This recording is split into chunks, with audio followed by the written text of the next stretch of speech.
In Sydney, there's a community that is very much insular in a supportive way. For example, quite different bands will play on the same bill, not by virtue of having sonic similarities, but more because they don't have any other avenues.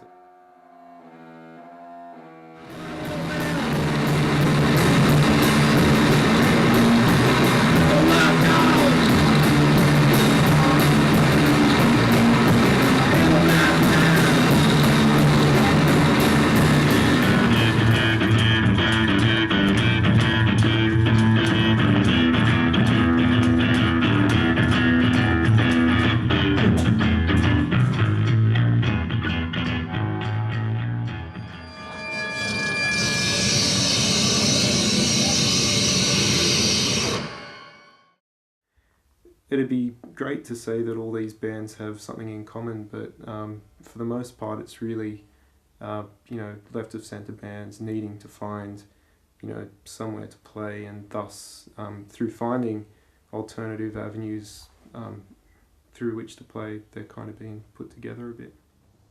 Anything that's DIY seems to be a lot more honest to me. It's not necessarily, DIY doesn't necessarily mean quality all the time, but a lot of the time it's a lot better than you'll find the mainstream media trying to feed you.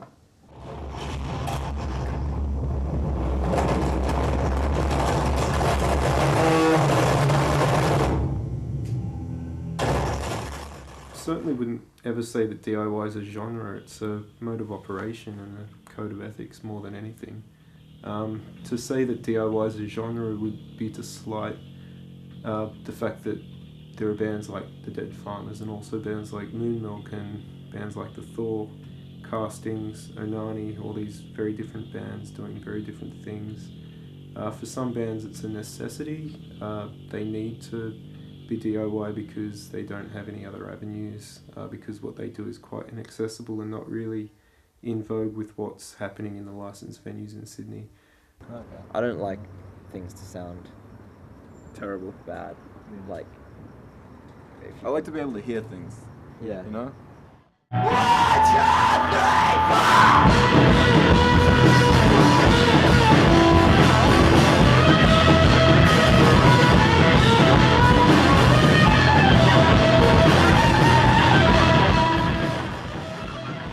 Although sometimes things do sound good when they're a bit shitty.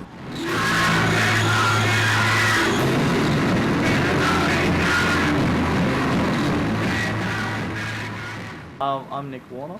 I play in the bands The Bedwet and Bad Boys and Onani.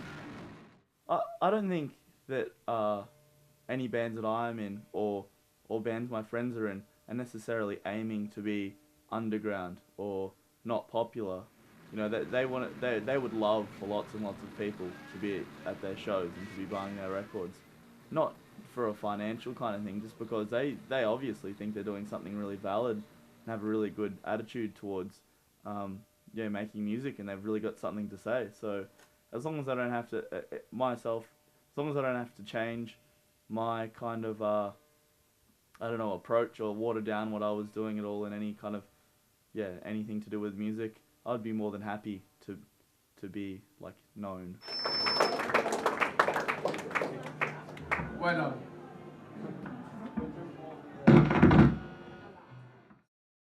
DIY really is just doing it for yourself and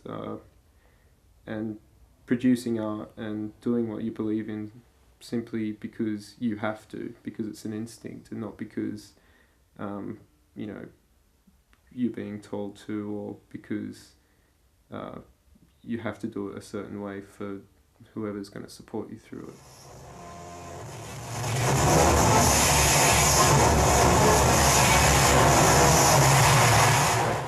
Instead of blowing through something or hitting something or strumming something, I'm forcing kinetic energy onto the glass to resonate the solid of it, and then I'm obviously picking that up with a contact microphone and putting some effects on it for tone and harmonics and so forth. You've got to be into it yourself, or there's no point doing it at all. And I think that kind of translates. People in Sydney and Australia and around the world that are making music for themselves foremost, not thinking about a target audience or a demographic or where they'll fit in, make the best music.